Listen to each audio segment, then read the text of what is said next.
analizar los efectos de la salida de Estados Unidos del TPP en la economía de México, nos enlazamos con Enrique Sevilla, investigador del Centro de Estudios Internacionales Gilberto Bosques. ¿Qué tal, Enrique? Muy buenas tardes. Buenas tardes, Susana. Un saludo a ti y a toda la audiencia. Gracias. Pues cuéntanos cuáles son las principales afectaciones a la economía de México ante la salida de Estados Unidos del TPP. Bueno, como mencionaste hace rato, el TPP apenas estaba en proceso de ratificación, no solo en México, sino en los otros 11 países miembros. Entonces, por lo tanto, implicaciones inmediatas a los flujos de comercio internacional de México, pues no va a tener, porque era un tratado que todavía no estaba en vigor. Ahora bien, hay que recordar que, de acuerdo con las provisiones del Banco Mundial, México era uno de los países que menos iba a ganar en términos de PIB y de aumento en las exportaciones con el tratado. Se estimaba que para 2030 las ganancias de México en términos del PIB derivadas directamente del TPP serían de apenas 3%, de un 6% en el caso de un incremento en las exportaciones.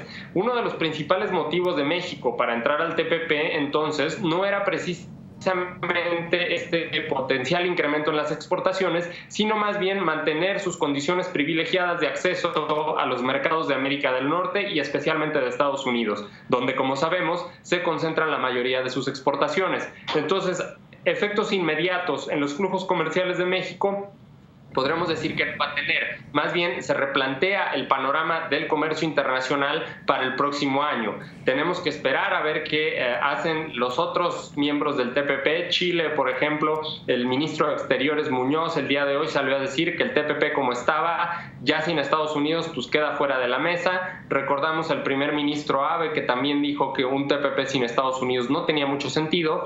Entonces, ahorita lo que habría que estar pensando y lo que está pensando el gobierno de México es ver qué del TPP se puede rescatar por medio ya sea de un acuerdo multilateral con los miembros que quieran o acuerdos bilaterales con algunos de los países que estén interesados en ello. Entonces, lo que estábamos justamente analizando de todas las reuniones que hubo en distintas partes del mundo, el análisis en el Senado, las mesas pues abiertas al público, digamos que no es tiempo perdido, inversión perdida, porque esto puede desembocar en acuerdos multilaterales, no precisamente en el TPP. Exactamente, digo, las condiciones ahí están. Si los gobiernos deciden irse por el canal bilateral y México se sienta en distintas mesas con Australia, con Nueva Zelanda, con Singapur, por poner ejemplos de países con los que todavía no hay tratados de libre comercio, pues desde luego la base del TPP va a ser fundamental y no sería descartable que si se llega a un acuerdo bilateral con alguno de estos países, como los que puse de ejemplo, Australia o Nueva Zelanda, termine siendo un texto muy parecido al del TPP.